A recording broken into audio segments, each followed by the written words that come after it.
크립토 라이트하우스 방송 시작합니다.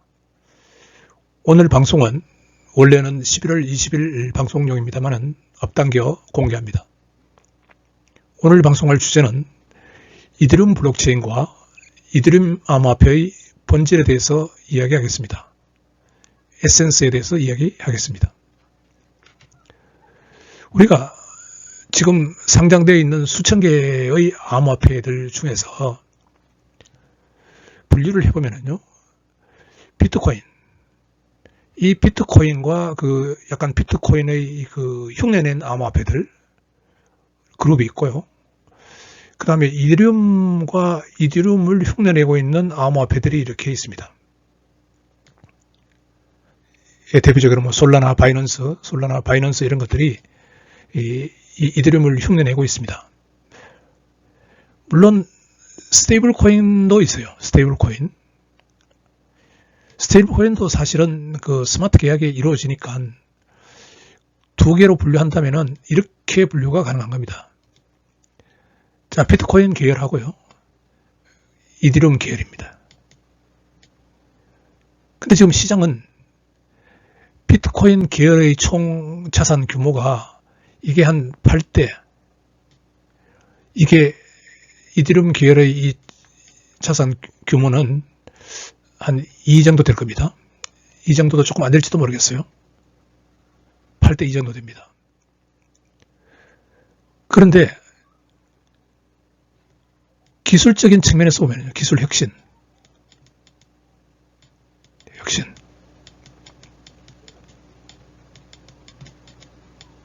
예. 그리고 미래의 암호화폐와 블록체인의 미래 지속 가능성.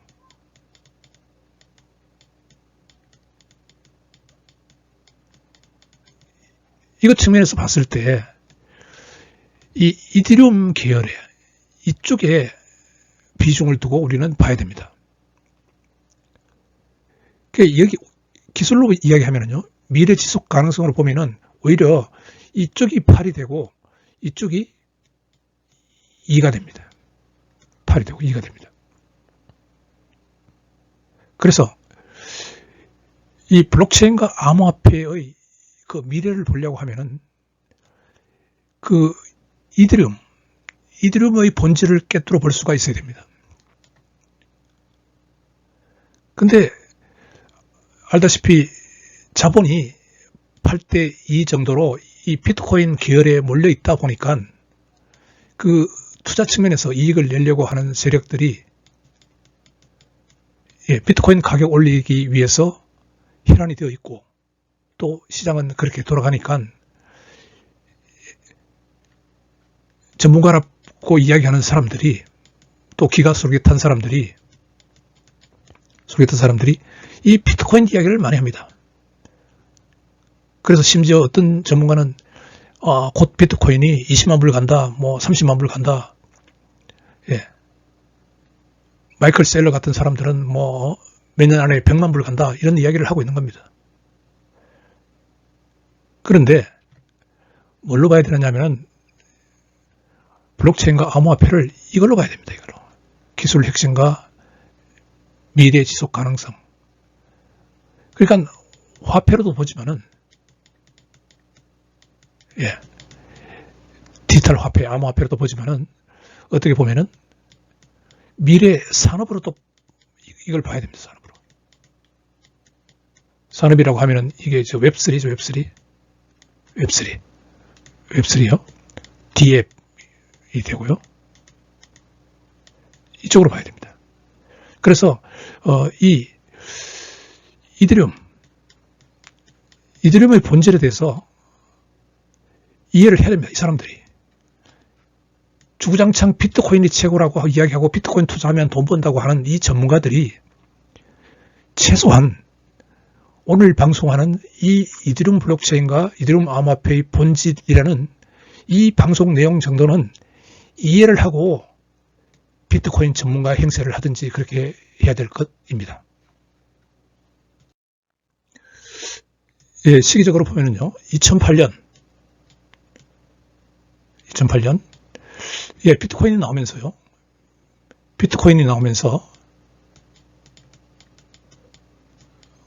비트코인이 나오면서 블록체인이라는 거래 장부 목록, 장부 목록요, 블록체인, 이것을 보안성 있게 안전하게 저장하는 그 비트코인 블록체인을 개발을 했습니다. 그러니까 이 비트코인 블록체인은 거래만을 위한 것이죠. 거래 장부 목록만 하니까 거래만을 위한 것입니다. 그런데 이제 2015년에 오면은 비탈릭이 이더리움을 개발합니다. 이더리움을요? 개발하는데 이거는 비트코인은 거래만 했지만은 이더리움에서는 거래도 하고요.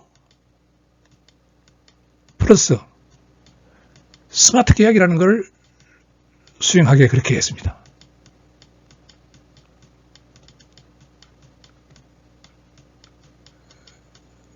스마트 계약요. 그래서 이 이더리움의 탄생이라는 것은 곧 스마트 계약의 탄생과 똑같습니다. 그래서 이 스마트 계약은 어떤 계정에 사용자들이 소유권을 가지고 있는 계정에 여기에 스마트 계약이라는 프로그램 코드요.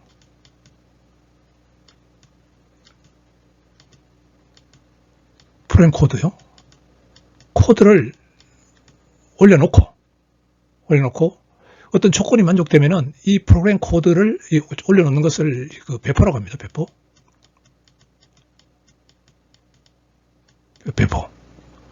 그러니까 이 비트코인에서 거래가 블록체인에 올라가는 것과 동일하죠. 이더리움에서 프로그램 코드가 블록체인에 올라가는 것을 우리가 배포라고 합니다. 그런데 이제 이더리움에서는 배포만 해가지고는 의미가 없고요. 이 스마트 계약은 배포를 해놓고 어떤 조건이 만족되면은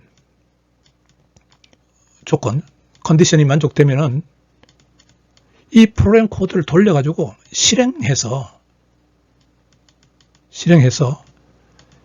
이 스마트 계약이라는 그 상태를 스마트 계약이 나타내는 어떤 그 변수 같은 거 있을 수 있는데 그 상태를 변경합니다. 예. 자, 이런 차이점이 있다는 것을 알고 우리가 스마트 계약, 그 다음에 블록 합의, 프루프 오브 스테이크, 가상머신, 가스, 배포와 실행, 스마트 계약이 얼마나 믿을 수 있는가, 그 다음에 스마트 이더리움 디파이까지 우리가 보겠고요. 그 다음에 이제 EVM 호환이라는 말이 이제 중요한데, 그 말은 비트코인과 다르게 이렇게 거래와 스마트 계약을 동시에 처리하는 이와 같은 그 블록체인과 암호화폐인 이더리움이 나오면서 다른 암호화폐들도 이제 이 이더리움을 흉내내기 시작합니다. 그 말은 스마트 계약을 흉내낸 거죠. 그런데 이 스마트 계약이 이더리움에서 돌리는 주체가 뭐냐면은 이 가상 머신입니다. 이더리움 버추얼 머신이라 그래서 이 가상 머신에서 돌리는데 다른 암호화폐들이 이 스마트 계약을 자기들도 할 수 있다라고 이야기를 하지만은 이 이더리움에서 돌아가는 스마트 계약과 호환성이 없이는 그 암호화폐 블록체인으로서 자기들이 성공할 수가 없으니까 이 자기들이 만드는 암호화폐 블록체인도 이더리움의 그 버추얼 머신 여기서도 돌리게 그렇게 만들었습니다. 돌아갈 수 있게요. 그게 이제 EVM 호환 암호화폐인데, 예, 이게 이제 중요합니다. 중요한 게 왜 그러냐니까, 이 방송에서도 이제 이더리움만 다루는데요. 다른 암호화폐들은 그 이더리움의 어떻게 보면은 아류라고 보면 됩니다. 아류. 그렇기 때문에 그럼 이더리움 아류는 뭘 이더리움 아류라고 이야기를 하느냐? 이 EVM 호환 암호화폐가 뭔지를 보면은 알 수가 있습니다. 특히 그 최근에 가격이 많이 올라가고 있는 그 BNB 체인이 있는데요. 이 BNB 체인이 대표적인 EVM 호환 블록체인입니다. 그러니까 이더리움을 흉내내는 거죠. 그래서 이게 문제는 흉내를 내는 것은 문제가 안 돼요. 똑같이만 만들 수 있으면 만들면 됩니다. 그러면은 이 암호화폐 블록체인에 대해서는 그 우리가 고급 상품을 짝퉁이라고 하는데 블록체인 암호화폐에서는 짝퉁을 만들어도 아무 문제 없습니다. 문제는 내부에서 돌아가는 이 블록 합의와 이 프로브 오브 스테이크 방식, 합의 방식, 합의, 검증, 이것을 얼마나 보안성 있게 해주느냐 하는 건데, 이 프로그램 코드는 짝퉁으로 만들 수 있더라도, 왜 그러냐니까 이더리움의 모든 프로그램 코드가 오픈소스로 공개되어 있습니다. 있더라도 그 운영, 합의에 운용하는 이게 이제 검증 노드와 관련되어 있는 것들인데요. 노드와 관련되어 있는데 이 검증 노드들이죠. 이것들이 어떻게 작동하느냐 하는 것을 보면은 이게 정말 이더리움처럼 작동하느냐 아니면은 편법을 쓰고 있느냐, 그것이 여기서 드러납니다. 그래서 이것들은 잘 안 보여요. 이 검증 노드들이 어떻게 운용되는가 하는 것은 잘 안 보입니다. 일반인들도 알기가 어려워요. 그래서 그 짝퉁, 이더리움 짝퉁요, BNB 체인에서 이 검증 노드들이 어떻게 운영되고 있는지 하는 문제를 한번 보도록 하겠습니다. 예, 이더리움의 탄생은 곧 스마트 계약 시대가 열린다는 것을 의미합니다. 비트코인은 한계가 있었죠. 비트코인은 거래 처리입니다. 거래 처리. 트랜잭션요. 단순 거래 처리에 한정됩니다. 이더리움은 스마트 계약을 처리하면서 배포를 해놓고 어떤 조건이 만족되면 실행되도록 하는 그런 조건부 거래가 가능합니다. 그래서 스마트 계약은 배포와 실행이 별도로 이루어져요. 그래서 우리가 스마트 계약이 뭐냐라고 하면은 스마트 계약은 이더리움 블록체인의 그 계약 계정에는 그 외부 소유자 계정과 계약 계정 두 개가 있습니다. 이 이더리움 블록체인의 계약 계정에 그 프로그램이 지금 가리키고 있는 그 코드 함수요.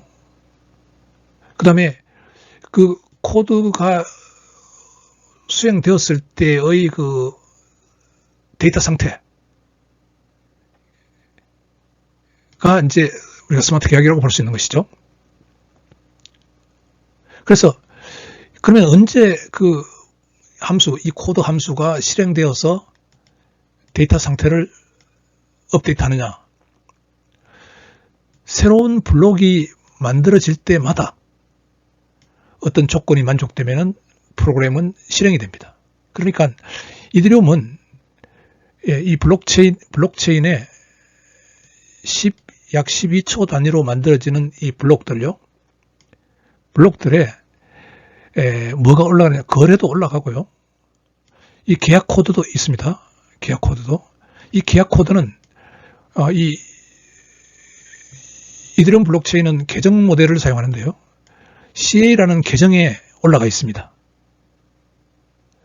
현재 그 이더리움이 그 스마트 계약 계정이요, 배포된 계정이 주소 기준으로 약 500만 개에서 1천만 개 있습니다. 세상 사람들이 이렇게 많은 그 계약 계정을 가지고 있다고 볼 수 있죠. 그래서 그 계정이 모두 다 블록체인에 이렇게 올라가 있습니다. 그 다음에 외부 소유자 계정요. 이거는 비트코인과 똑같습니다. 거래를 하는 개인 키를 가지고 제어하는 그 계정요. 이게 이제 개인 지갑도 있고 거래소 계정도 있는데 이게 외부 소유자 계정이 약 2억 개 이상이라고 합니다. 그래서 이것도 누가 누구에게 이 계정도 A라는 계정에 이더리움이 10 이더리움이 들어있는데 이것을 거래가 일어나 가지고 B라는 계정으로 여기에 10 ETH를 이쪽으로 옮겼다. 그러면 여기는 원래 있던 거에서 마이너스 10이 될 거고요. 이 계정에서는 원래 있던 계정에서 플러스 10으로 그 상태가 바뀝니다. 그러한 이 외부 소유자 계정도 바뀌고요. 그 다음에 계약 계정도 이게 실행이 되면은 그 상태 데이터, 프로그램 코드의 상태 데이터가 이게 바뀌는 거죠.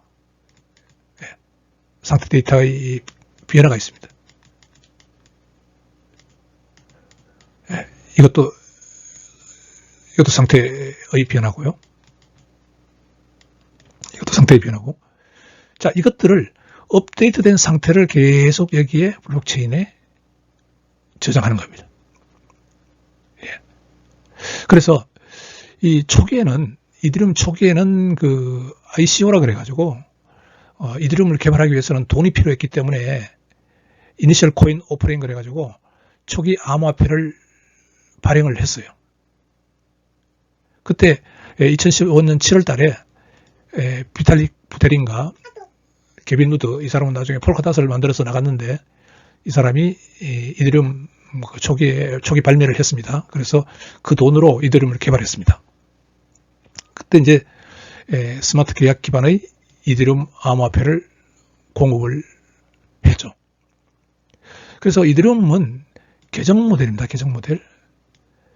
이 스마트 계약 계정은요. 스마트 계약이라는 것은 프로그램 코드이기 때문에 어떤 계정에 올라갈 수밖에 없어요. 이 계약 계정이에요.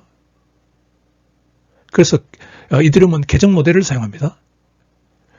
그래서 다시 이야기하지만은 외부 소유자 계정이 있고 이건 사용자가 지갑을 통해서 쉽게 작성할 수 있죠. 현재 약 세상에는 2억 개 이상의 이 외부 소유자 계정이 이더리움에 있고요.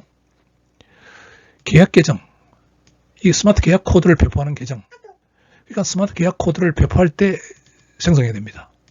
약 500만에서 1,500만 개가 있고요. 계약 계정은.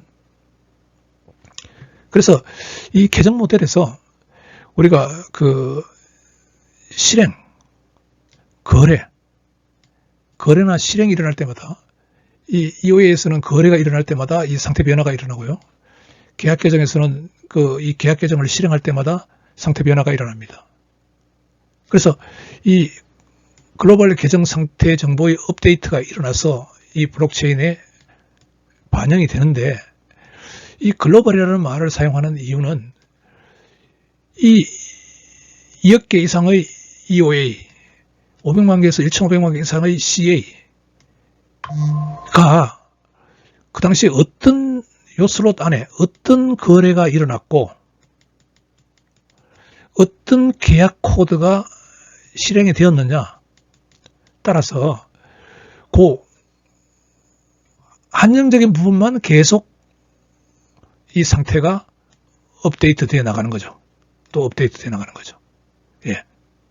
그래서 그 글로벌 계정 상태 정보가 모두 다 한꺼번에 바뀌어 나가는 게 아니고요.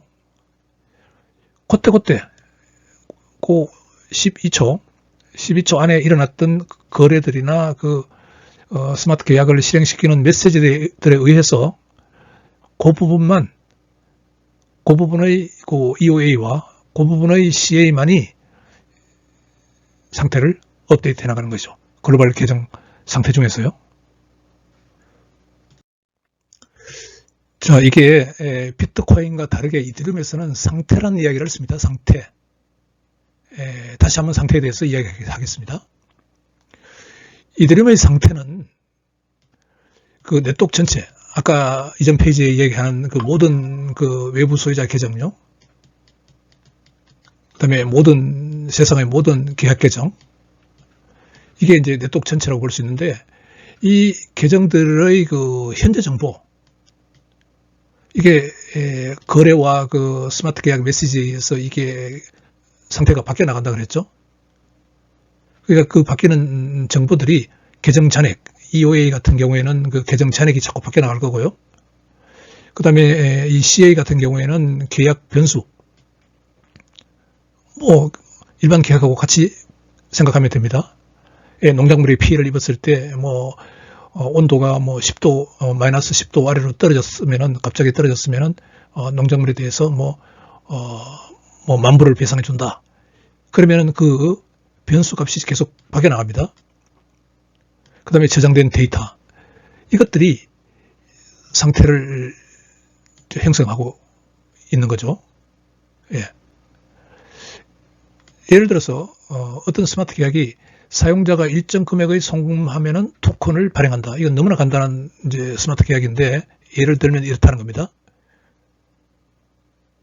자, 그러면 사용자가 트랜잭션을 보냅니다. 그러면은 이 스마트 계약이 실행돼요. 실행되면은 계약의 상태, 토큰을 발행하고 뭐 사용자 기록을 보고 이런 것들이 변경됩니다. 그래서 이 변경 사항은 블록체인의 상태 변화로 일어나는 거죠. 업데이트된 상태 변화로. 그래서 누구나 검증이 가능합니다.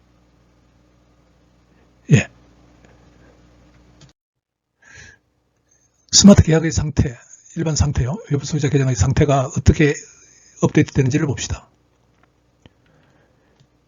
블록 시간, 우리가 이들이 약 12초인데 블록 하나가 만들어지는 시간을 블록 시간이라고 합니다. 블록 시간마다 상태가 업데이트 됩니다. 이 상태 업데이트는요, 두 단계로 이루어져 있습니다. 제한자 노드가 1차적으로 상태 변환을 수행하고요. 그거를 검증자 노드에게 알려주면은 2차로 검증 노드가 제한자 노드의 상태 변경을 보고 자기도 한번 검증하고 합의를 하는 거죠. 이 그림을 보면서 한번 설명해 보겠습니다. 사용자가 거래를 제출을 해요. 거래를 제출하면은 이게 모든 검증자 노드에게 전파가 됩니다.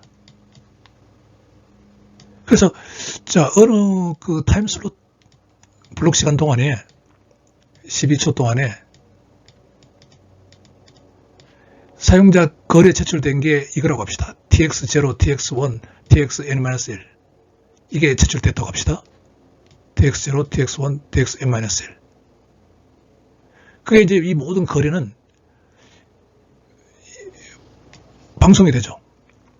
방송이 되면은 모든 검증자 노드가 받게 됩니다. 세상의 모든 검증자 노드는 받아서 거래 유효성을 검증을 하는 거죠. 개인키로 제대로 거래가 그 전자서명이 되어 있는지를 검토를 합니다.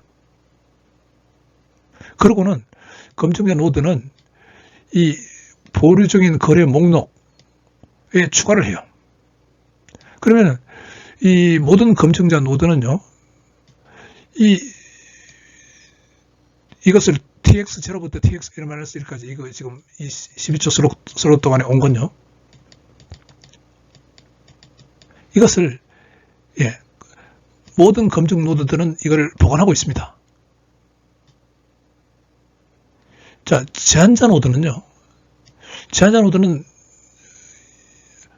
검증자 노드 중에서 하나씩 무작위로 선정이 되는데 이전 슬롯에서 선정됩니다. 그러니까 사전에는 누가 검증자 노드가 될지를 모릅니다.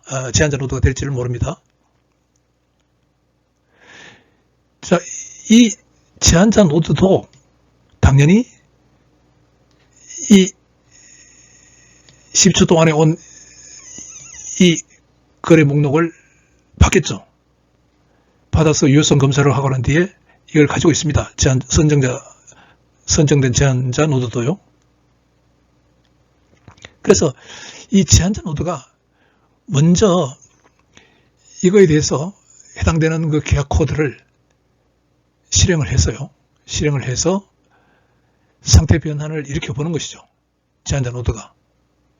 그래서 상태 변환을 일으켜서 상태 변환된 그 제한 블록을 만들어서, 제한 블록은 당연히 예, 이런 게 왔고 계약 코드는 뭐고 업데이트된 상태는 뭐다.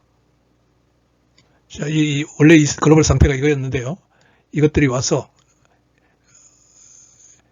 다음 블록의 그 상태는 이렇게 변환된다 라는 그 블록을 만들었어요. 블록을 만들어서 이것을 블록을 모든 검증자 노드에게 생성된 블록을 방송을 합니다. 그러면 모든 검증 노드는 블록을 수신하죠. 제한자 노드가 보내준 제한 블록을 수신을 합니다. 수신을 하고는 이 자기가 갖고 있는, 아까 여기서 검증 노드가 이것을 받았죠. 유효성을 확인하고 이것을 가지고 있죠. 여기 대해서 해당 계약 코드를 실행하여 상태 변환을 시도합니다. 시도해서 만약 검증 노드가 변환한 상태 변화가 제한자 노드가 알려준 이 상태 변화, 이 블록을 이렇게 보내줘서 알려준 이 상태 변화와 일치하면은 이게 상태 변환의 합의가 이루어진 것입니다. 그래서 여기 오른쪽으로 그림을 보면은 요 이전 상태, 글로벌 상태가 요거였고요. 요 12초 동안에 온 요 거래 하나를 적용시켜서 또 상태 변환이 일어나고, 또 TX1에 대해서 적용해서 상태 변화가 일어나고, TX2에 대해서 적용해서 상태 변화가 일어나고, 그 실행이 계속되는 거죠. 마지막 TX, NMS1에 대해서 실행해서 최종적인 상태 변화가 일어난 거. 이게 이제 검증 노드와 제한자 노드가 실행한다는 뜻입니다. 실행해서 상태 변환을 주도하는 것이죠. 단 제한자 노드는 자기가 해보니까 상태 변환이 이렇게 일어나더라라고 어떻게 보면은 레퍼런스를 만들어서 검증 노드에게 주는 거고요. 검증 노드는 그 레퍼런스를 받아가지고 자기가 해보니까 검증 노드하고 일치하네? 상태 변환이? 그러면은 세상의 모든 검증 노드는 그러면 이걸로 합의된 걸로 그렇게 상태 변환을 합의해 나가는 것입니다. 예, 이더리움의 그 블록 합의요. 합의를 우리가 이 기술적으로 Proof of Stake, POS라고 합니다. 이걸 이제 우리말로 지분증명이라고 하고요. 지분증명은 검증자, 검증 노드요. 검증 노드. 제한자 노드는 그냥 그 검증 노드 중에서 하나가 제한자 노드로 매 슬롯마다 다르게 설정되니까요. 랜덤하게 설정되니까 검증 노드는요. 검증 노드가 되려 그러면은 조건이 있어요. 조건이. ETH를 일정량의 ETH를 스테이킹 해야 됩니다. 지분을 맡겨놔야 돼요. 이 담보 물건이 있어야 돼요. 담보 물건. 검증 노드를 운영하기 위해서는요. 그렇게 담보를 맡겨놨다가 제대로 검증 노드 역할을 하지 않으면은, 또는 부정직한 행동을 하면은 이 보증금을 파괴를 해버립니다. 근데 이제 정직하게 일을 한다는 것은 뭐냐면은, 제한자 입장에서는 새 블록을 만들어라 그럴 때 제한하라 그럴 때 제한을 해줘야 되겠죠. 전파를 해줘야 되겠죠. 제한자는. 검증자는 제한자가 만든 블록을 수신해서 자기가 갖고 있는 보류 중에 있는 거래 목록에 있는 거래를 실행해서 이 제한자가 알려준 블록이 유효한지 안 한지를 확인해야 되겠죠. 확인해서 검증이 완료되면은 합의가 이루어진 겁니다. 예. 그래서 블록 제한자 노드 입장에서 봤을 때는 12초, 슬롯이라고 하는데 12초마다 블록 제한자가 선정이 돼요. 새로운 제한자 노드로 선정이 됩니다. 그래서 이게 에포크, 우리가 32 슬롯을 하나의 에포크라고 하는데 슬롯마다 제한자 노드가 바뀝니다. 랜덤하게 바뀌어 나갑니다. 그래서 블록 제한자는 한 명의 검증자가 각각 슬롯에서 블록 제한자로 무작위로 선택이 됩니다. 그래서 선택된 제한자는 새 블록을 생성하여 네트워크의 다른 모든 노드로 전파시키는 역할을 주도합니다. 새 블록을 생성했어요. 생성해서 전파합니다. 검증 노드로. 그래야 검증 노드들이 레퍼런스가 있잖아요. 레퍼런스. 이걸 그렇게 이해하면 됩니다. 예를 들어서 중간고사를 학생들이 본다고 합시다. 본 후에 답안지가 인터넷으로 본다고 합시다. 답안지가 이제 이 TX라고 합시다. 답안지.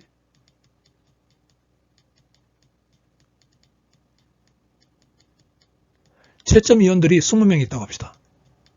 채점하는 위원들이. 이 인터넷에 뿔뿔이 흩어져 있다고 합시다. 채점 위원들.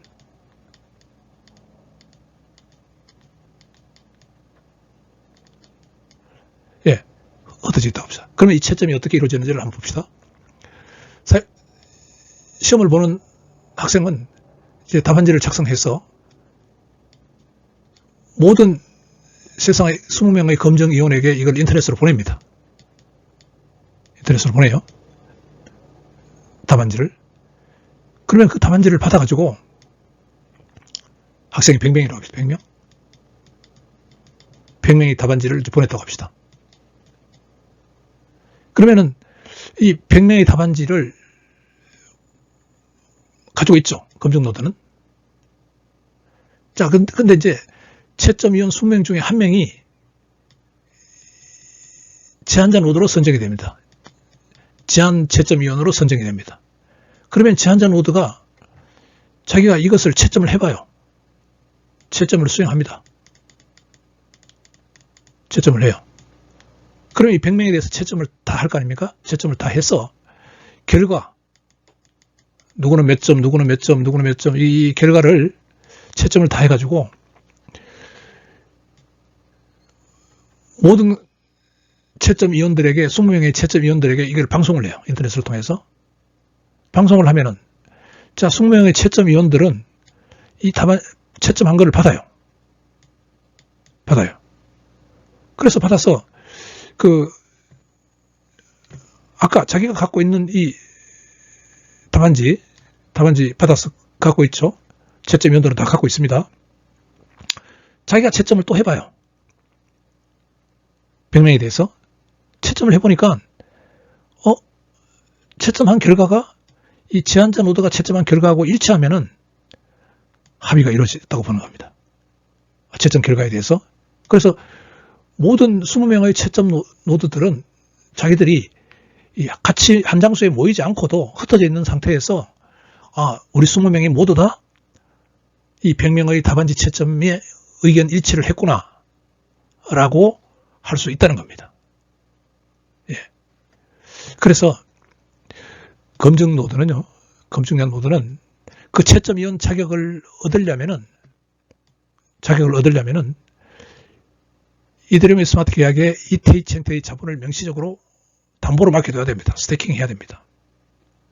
이게 조금 달라지고 있긴 한데, 얼마 전까지는 32 ETH를 스마트 계약에 예치를 해야 돼요.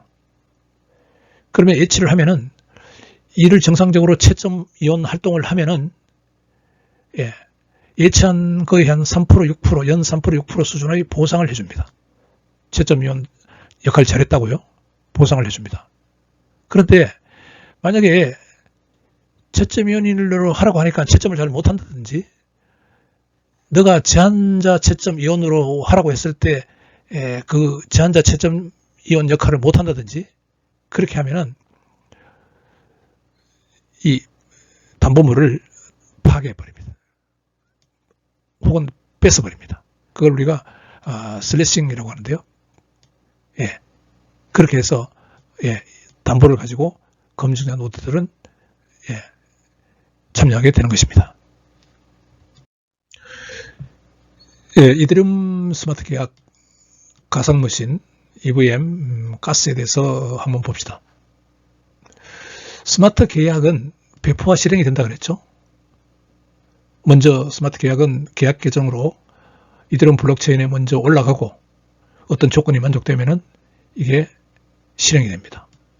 실행이 되는데 이게 프로그램 코드이기 때문에요. 계약 코드는 어떤 이더리움 가상 머신에서 실행이 되는 것이죠. 그래서 그 어떤 조건이 만족된다는 그 거래 형태의 외부 메시지는 모든 검증 노드들에게 보내집니다. 모든 검증 노드들에게요. 그러면 모든 검증 노드들은 이 해당되는 그 계약 계정을 실행을 시키는 거죠. 만약에 노드가 세상에 노드가 N개가 있다고 하면은 어떤 그 외부 소유 계정에서 뭔가 하나 이런 계약 계정을 실행을 시켜라. 조건이 만족됐으니까 실행시켜라. 라고 하면은 세상의 모든 검증 노드들이 똑같이 실행을 시킵니다. 똑같이 실행을 시켜요. 그래서 이더리움은 이게 블록 시간이 12초인데요. 12초. 12초 안에 만들어지는 어떤 그 일을 시키는 그 트랜잭션에 의해서 해당되는 계약 계정이 실행이 되니까 모든 검증 노드가 실행을 똑같이 하는 겁니다. 그래서 만약에 계약 코드가 잘못되어 가지고 어떤 무한 루프가 발생을 할 수가 있어요. 실행을 계속 하는 거죠. 예. 그런 이런 그 무한 루프에 빠져버리면요. 네트워크 운영은 중단돼 버립니다. 네트워크 운영이 중단돼요. 이 12초 안에 원하는 계약 계정의 프로그램 코드가 다 실행이 돼야 되는데, 그래서 상태 변환을 이렇게 줘야 되는데, 어떤 계약 계정이 잘못돼 가지고 무한 루프를 돌아가 버리면은 모든 그 검증 노드들은 거기에 자원을 다 소비하는 거죠. 무한 루프가 발생하면 안 되겠죠. 그렇지만 이더리움은 무한 루프를 허용을 해요. 어떻게 허용하느냐 하면은 거기서 가스가 나옵니다. 가스 메커니즘이 제어하기 때문에 무한 루프를 허용하지만은 누구도 무한 루프로 돌릴 생각을 못 합니다. 왜 그러냐니까 여기서 계약 계정을 실행을 시키려고 하면은 가스를 내놔야 돼요. 가스는 이거 ETH로 지불하는 건데 자기가 실행할 만큼의 가스를 부담을 해야 됩니다. 예. 그래서 이 가스 메커니즘을 이해해야 되는데, 가스 메커니즘은 계약 코드 실행 시에 이 실행한 만큼 가스를 지불하게 그렇게 설계되어 있습니다. 그래서 누구라도 이런 그 실행하는 트랜잭션을 실행시킬 때마다 가스를 내놔야 돼요. 그래서 일정량 이상의 가스를 소모하면은 자기가 가스로 ETH를 내놓은 그 이상을 실행을 하면은 실행이 중단되어 버립니다. 그래서 이 이더리움은 무한 루프를 허용을 하기 때문에 도스 공격이 가능해요. 사실은 가능은 합니다. 근데 누군가가 이 이더리움 블록체인을 검증 노드가 실행하고 있는 것을 그 공격을 하려고 하면은 엄청난 가스 요금의 지출이 필요합니다. 공격자의 비용이 어마무시하게 증가하게 되겠죠. 그래서 이더리움 블록체인은 스마트 계약을 실행할 때 무한 루프를 돌릴 수도 있지만은 가스가 그만큼 많이 소비를 해야 되기 때문에 공격을 할 수가 없는 겁니다. 예, 스마트 계약, 예, 그래도 아마 생소할 겁니다. 그래서 그 스마트 계약이 어떻게 배포되고 실행되는지 단계별로 한 번 더 보도록 합시다. 예. 스마트 계약은 먼저 계약 준비가 일어나야 되겠죠. 그 다음에 그 코드가 작성돼야 되겠죠. 우리가 보통 이까지를 우리가 스마트 계약 프로그램을 개발한다고 그렇게 이야기를 합니다. 개발한다고 이야기를 하고, 이게 지금 예를 들어서 뭐 이더리움,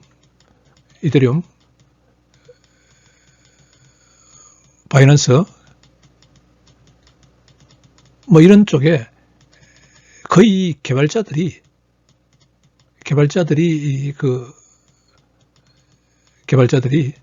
예, 이것도 일을 하고요. 프리랜서 비슷하게 이것도 개발해주고요. 뭐 다른 솔라나도 개발해주고 개발합니다. 그 개발할 수 있는 게 보통 보면은 이게 이 것들이 거의 그 EVM 호환이라 그랬어요. 이더리움 가상머신 호환이라 그래서 거의 유사하기 때문에 이 개발도 그 개발자들이 유사하게 개발을 할 수가 있는 겁니다. 그래서 일단 개발이 되면은 그걸 이제 해당 블록체인에 배포를 해야 되겠죠. 계약을 배포를 해야 됩니다.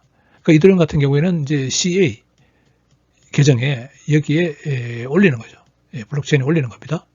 그래서 이 이더리움 계약 코드가 블록체인에 올라가는 것도 외부 사용자 계정 EOA요. EOA를 처리하는 트랜잭션, 이거 이제 돈을 이제 계정 A에 있는 그 이더리움을 B에 있는 이더리움으로 이렇게 옮겨라라고 하는 이 거래요. 이 거래들은 다 블록체인에 올라갑니다. 예. 이 트랜잭션이 거래 트랜잭션이요. 거래. 이 거래가 블록체인에 포함되어서 합의를 거치는 과정과 이 계약 계정에 이 스마트 계약 코드, 개발된 이 코드가 올라가는 것은 동일합니다. 그래서 각 블록과 함께 전체 상태를 저장하기 때문에 스마트 계약을 형성하는 프로그램 코드도 블록에 저장되고, 이 블록을 모든 노드가 합의로 동일 복사본을 보유하고 있습니다. 그래서 스마트 계약 코드가 배포된다는 것은 모든 검증 노드가 이 스마트 계약 코드를 분산 보관하고 있다는 뜻입니다. 그 모든 검증 노드는 스마트 계약의 복사본을 가지고 있는 것이죠. 그래서 그 어떤 이걸 실행하라, 조건이 만족돼서 실행하라라는 그 메시지가 만들어지면요, 이 실행하라는 메시지는 외부 소유 계정에서 그 트랜잭션 형태로 올 수도 있고요. CA가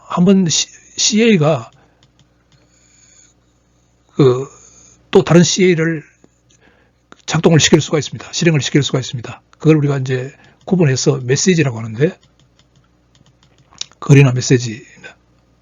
예. 이래서 계약이 실행되는 것이죠. 자동으로 실행됩니다. 그러면 실행되면은 실행 결과는 상태 정보로 블록체인 원장에 계속 기록되어 나가는 것입니다. 예, 스마트 계약의 그 신뢰성에 대해서 한번 봅시다. 신뢰성요. 지역 검증 노드. 여기 지역이라는 말을 쓰는 것은 세상에는 N 개의 지역 검증 노드들이 있습니다. 그러니까 이게 각각 지역에, 이게 만 개라면은 만 개가 각각 어떤 해당 지역에 위치해 있으면서 독자적으로 그 검증을 해나간다는 뜻입니다. 그래서 지역이라는 말을 쓰는데, 어떤 검증 노드요, 역할. 그래서 각 지역 노드는, 검증 노드는 독립적으로 도착한 트랜잭션의 유효성을 검증하고 계약 코드를 실행하고 상태를 변경해 나갑니다. 예. 그래서 그 스마트 계약은 네트워크에 배포되죠. 배포되면은 이 검증 노드, N 개의 검증 노드요, 검증 노드에 모두 다 동일하게 배포가 됩니다. 이것도 배포하는 것도 합의 과정을 거치기 때문에요. 합의 과정을 거치기 때문에 모든 검증 노드들에 배포되어 있는 스마트 계약이 동일하다는 것이 합의가 된 겁니다. 그래서 이 합의로 네트워크에 배포되고요. 실행도 이 검증 노드 하나하나가 어떤 메시지를 받아가지고 실행을 시켜주니까 동일한 메시지에서 실행하니까 실행도 세상의 모든 검증 노드가 똑같이 실행되는 겁니다. 그게 똑같이 실행됐다는 것을 검증하는 게 그게 제한자 노드가 먼저 해보고 실행해보고 그걸 방송해주면 검증 노드가 받아서 자기가 한번 실행해보고 제한자 노드가 알려준 것과 상태 변화된 것이 같은지 안 같은지 확인하는 거니까 실행의 결과에 대해서도 합의가 이루어지는 겁니다. 그래서 이 프로그래밍대로 실행되는 거죠. 그걸 이제 세상의 N개의 노드가 똑같이 실행되는 겁니다. 그래서 스마트 계약은 사람의 개입 없이 자동으로 이루어집니다.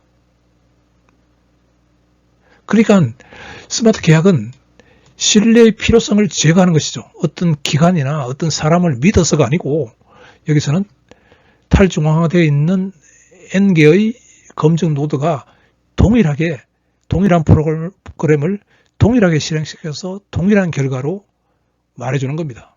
그게 합의입니다. 합의. 그래서 코드 내에 작성된 조건에 따라서 정확하게 실행되어 다른 해석의 가능성을 제거하는 것이죠. 어떤 검증 노드는 이렇게 실행되어서 이런 결과를 내놓고 어떤 검증 노드는 또 다르게 실행해서 다른 결과를 내놓고 이런 것이 있을 수가 없다는 겁니다. 그래서 이더리움 네트워크의 모든 검증 노드가 동일한 스마트 계약 코드를 실행하고 동일한 결과를 생성합니다. 그게 합의고 그게 검증인 겁니다. 검증.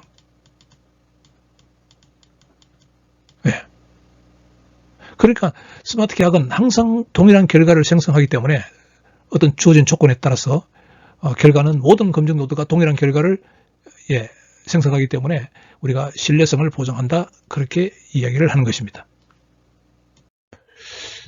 이더리움 하면은 그 스마트 계약이죠.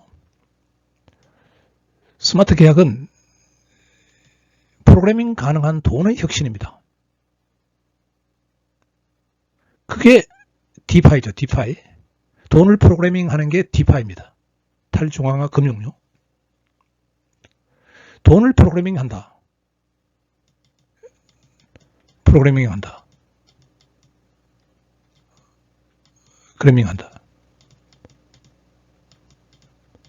은행은 어떻게 합니까? 기존의 은행, 중앙의 기관 은행. 돈을 사람이 관리하고 처리하는 거죠. 누가? 사람이요. 근데 이더리움에서는요, 돈을 프로그래밍 합니다. 프로그래밍. 사람이 들어가지 않아요. 그래서 우리가 돈에 지능을 부여했다고 합니다. 지능을.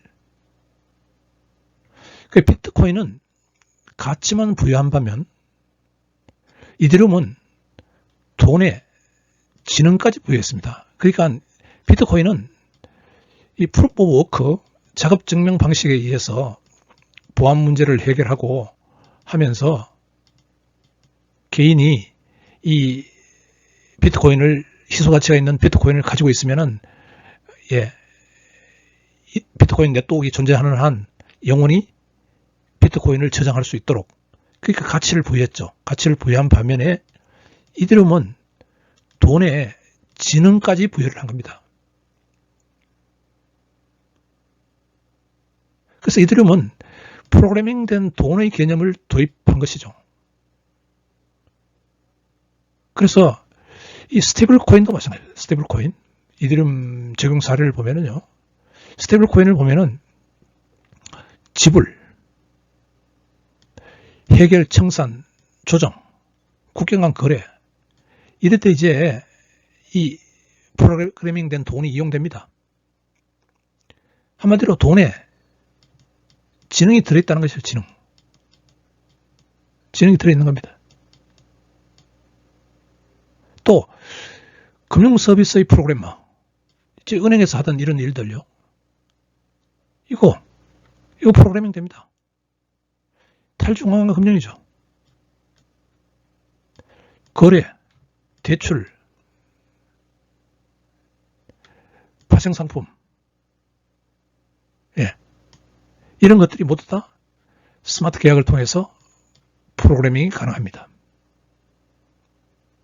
뿐만 아니고 암호화폐 활용은 스마트 계약을 통해서 다양한 쪽으로 그렇게 확대가 되고 있습니다.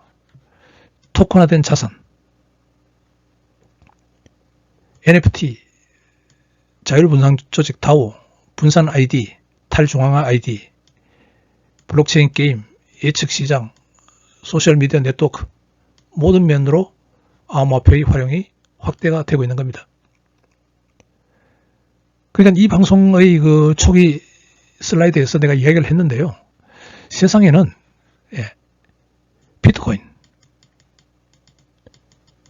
비트코인을 중심으로 한,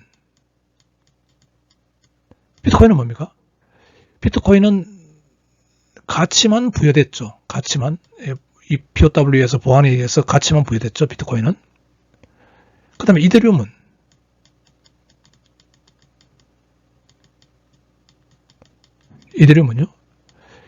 이더리움은 돈에 지능을 부여했어요. 지능을 부여해가지고, 지능을 부여하니까 이와 같은 것들이 이제 이더리움으로 다 가능해졌습니다. 비트코인은 가치만 부여됐죠. 가치만 부여된 게 비트코인이고요. 근데 현재 시장 마켓 규모를 보면은 이쪽 계열하고 8대 2 정도가 됩니다. 이쪽 계열하고. 이렇게 되어 있어요. 그런데 이 암호화폐 블록체인의 미래를 예측하거나 미래가 지속적으로 발전하려고 하면은요. 지금 빨리 이게 8이 되고 이게 2가 되는 게 맞습니다. 그만큼 이쪽들이 중요하다는 것이죠. 그 암호화폐의 종류를 크게 분류하면은 비트코인, 코인과 그 계열 있고요. 그 다음에 이더리움,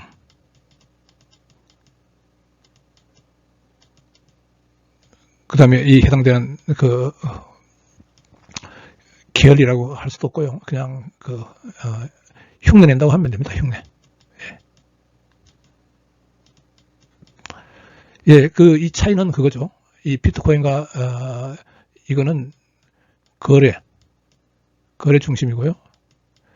이 이더리움이 오면은 거래 플러스 스마트 계약.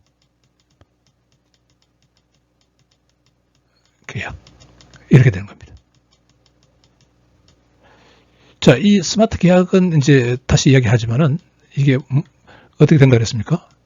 배포, 계약 코드를 블록체인에 올리는 거, 배포와 조건이 만족되면 이게 실행해서 어떤 상태 변화를 유도해내는 거, 이렇게 나눠진다 그랬죠. 자, 실행하려고 하면은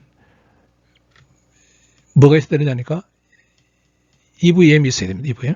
이더리움 가상 머신 EVM이 있어야 이걸 실행할 수가 있어요. 그래서 우리가 세상에 EVM 호환 암호화폐라는 것은 이더리움 스마트 계약을 그대로 실행할 수 있는 블록체인에서 사용 가능한 암호화폐입니다. 근데 이 이더리움을 위해서 이제 스마트 계약을 개발을 해서 여기 배포하잖아요. 이들은 블록체인에 배포를 하는데, 예를 들어서 바이낸스를 예를 들면은 바이낸스 체인도 이더리움이 개발한 요 스마트 계약 프로그램을 이더리움에 올리지 않고 바이낸스 블록체인에 돌아가도록 그렇게 실행할 수 있도록 만든 게 이게 바이낸스 체인에서 돌아가는 EVM 호환이라는 뜻입니다. 그래서 그 바이낸스 체인은 이더리움 개발 환경과 호환되죠. 이 스마트 계약을 개발하는 환경과 호환됩니다. 왜? 돌아가는 게 같이 이 호환되게 돌아가니까요. EVM에서. 그래서 이더리움 스마트 계약을 개발할 때 솔리디티라는 언어로 작성을 하는데요. 프로그램 코드가 솔리디티입니다. 그걸 바이낸스에서도 그냥 그대로 수정 없이 사용 가능합니다. 그렇게 했을 때 왜 중요하냐 하면은 이 EVM 호환이 개발자 친화적이라는 거죠. 그러니까 이더리움 스마트 계약 프로그램 개발하는 사람, 바이낸스 개발해달라 그러면 여기서도 개발해 줄 수 있습니다. 개발자 친화적이죠. 그러니까 이게 다른 말로 이야기하면 짝퉁, 스마트 계약 코드를 짝퉁으로 만들기 좋아요. 이더리움 코드를 재사용해서 짝퉁을 만들기 때문에 바이낸스 입장에서는 개발 속도가 엄청 빠릅니다. 이 스마트 계약 코드 프로그램 개발하는 속도가 엄청 빨라요. 또 상호 운용성. 이게 이더리움에서 바이낸스로 자산을 옮기는 거나 여기서 이쪽으로 옮기려고 할 때 상호 운용성 측면에서도 이동이 쉬워집니다. 왜? 같은 EVM을 사용하기 때문에 그렇습니다. 호환되는 EVM을 사용하기 때문에 그렇습니다. 비용 절감. 당연히 이더리움보다는 바이낸스에서 수수료를 적게 내겠죠. 빠른 처리도 가능하겠죠. 그런 경우가 많습니다.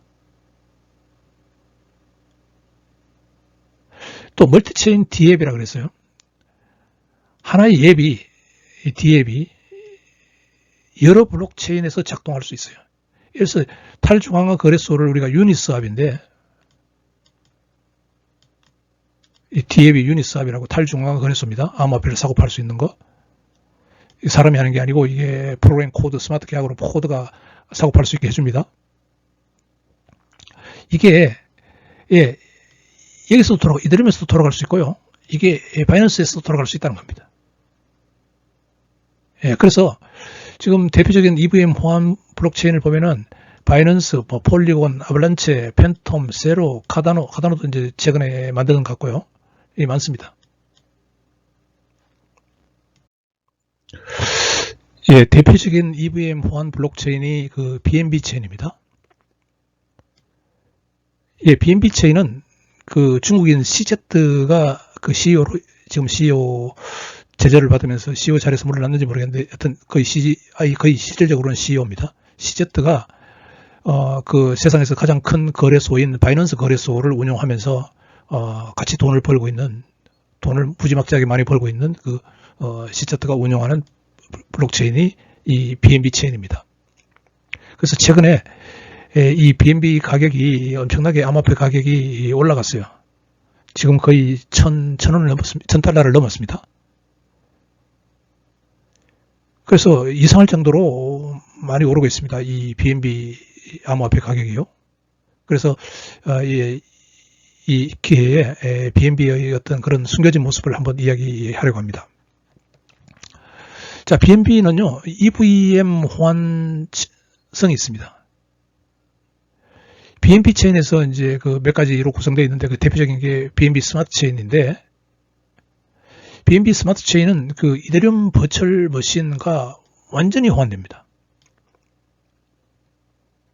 그래서 이더리움에 작성된 솔리디티 기반 스마트 계약을 거의 수정 없이 실행이 가능해요.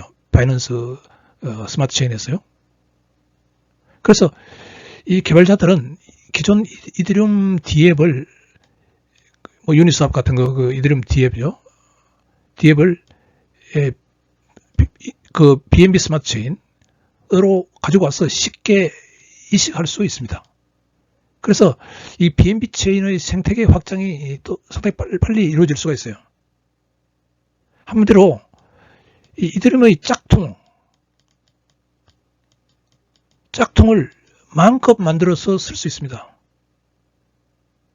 암호화폐에서는 짝퉁이라는 게 괜찮아요. 왜 그러냐니까 이게 이더리움 코드는 검증을 위해서요. 검증을 위해서 이게 오픈 소스거든요. 오픈 소스. 프로그램 코드를 공개하니까 그것을 짝퉁으로 만들어 쓰는 거는 말이 안 되죠. 쉽죠, 그거는. 왜? EVM과 완전히 호환되기 때문에 그렇습니다. 이들은 버추얼 머신과 완전히 호환되기 때문에 그렇습니다. 그래서 그 ERC20 이게 이더리움 네트워크에서 돌아가려고 그러면은 그 이더리움 버추얼 머신에서 수행을 해줘야 되기 때문에 그 토큰을 그 표준화가 되어 있어야 돼요. 그래서 예를 들어서 스테이블 코인도요. 스테이블 코인도 마찬가지입니다. 스테이블 코인도 그 이더리움 네트워크에서 처리할 수 있다는 것은 그 EVM 버추얼 머신에서 처리할 수 있어야 되기 때문에 이 스테이블 코인도 이더리움 20, 이더리움 7일 같은 그 표준을 따라야 됩니다. 스테이블 코인도요. 그러니까 이 BSC도 그 표준을 만들어 놨는데 이건 이더리움 표준이고요. BSC도 표준을 만들었는데 BEP20, BEP721 이렇게 만들어 놨지만은 이름만 이렇게 바꿔놨지 사실 기능은 거의 이것과 동일한 거예요. 동일합니다. 예. 그러니까 토큰 표준도요.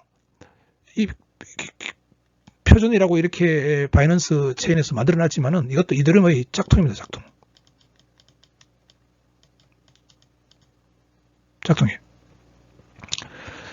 지갑도 그렇습니다. 지갑, 개발 툴도 그렇고요. 메타마스크 같은 그 이더리움 지갑 바이낸스에서 그대로 사용 가능하고요. 개발 툴도 이것들이 이더리움 생태계의 개발 도구와 다 호환됩니다.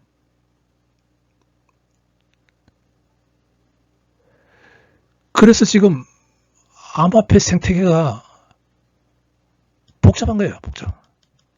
난잡하고. 이 짝퉁이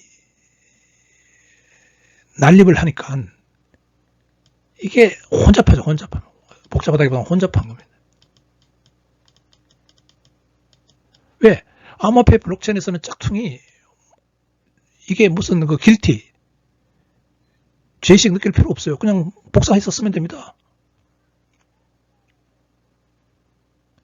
그래서 근데 이제 문제는 뭐냐면은 BNB 체인을 움직이는 그 합의는 이 검증 노드들이 이제 참여해야 되거든요. 검증 노드들이 이게 참여해야 되거든요. 이거는 일반 사람들이 돈이 되니까 참여하기 때문에 이거는 짝퉁을 만들 수가 없어요. 프로그램 코드는 짝퉁을 만들지만 이거는 짝퉁을 만들 수가 없습니다. 그래서 BNB에서는 자, 그럼 이 검증 노드를 어떻게 할 거냐? 합의를 어떻게 할 거냐? 이들은 프로브 오브 스테이크죠.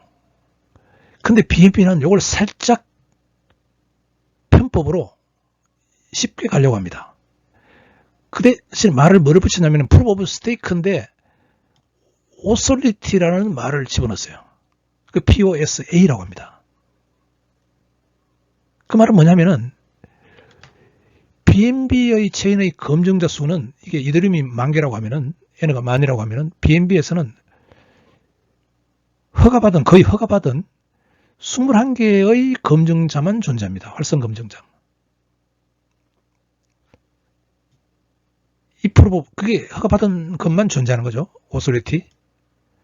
그러니까 합의를 하는데 바이낸스에서 그 거의 허가를 내준 21개의 검증자 노드만 합의에 참여를 한다고 하면은 이거는 너무나 빨리 합의가 될 수 있는 거죠. 이런 제한, 이런 그 조건을 걸어놓으면은. 그렇지만은 이 보안에서는 이게 문제가 있죠.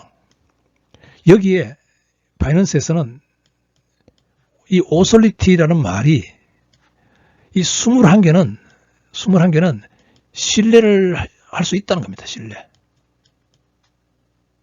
원래 블록체인은 신뢰가 없는데요.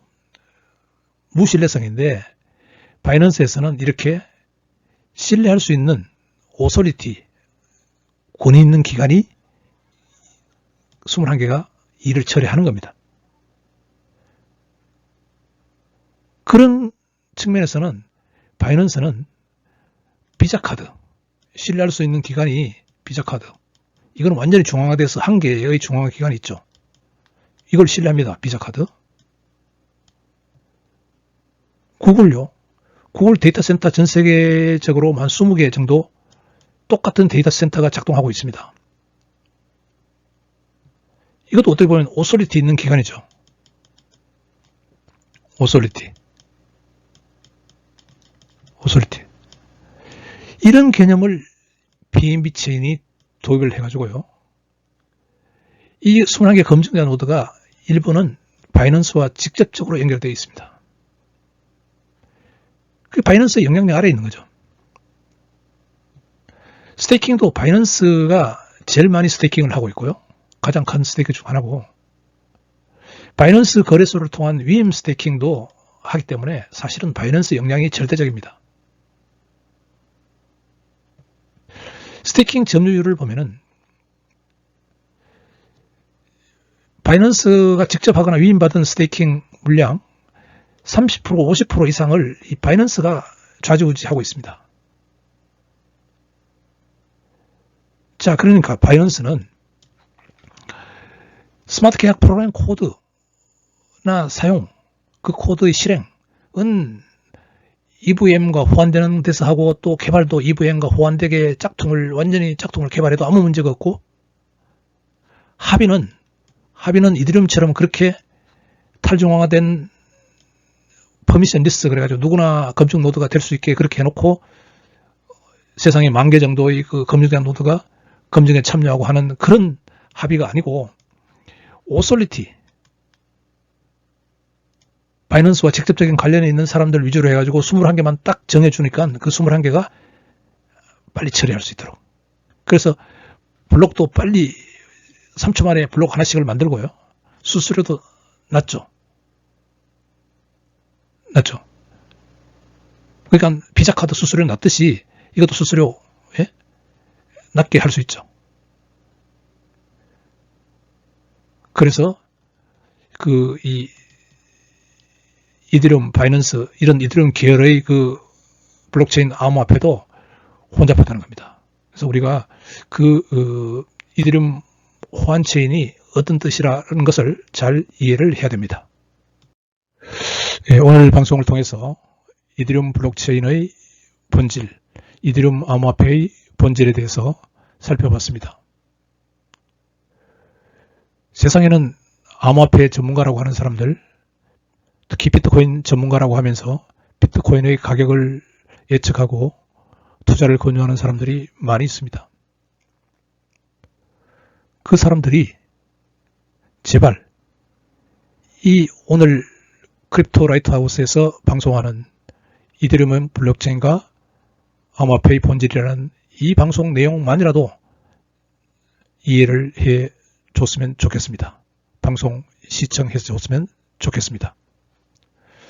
오늘 방송 모두 마칩니다. 감사합니다.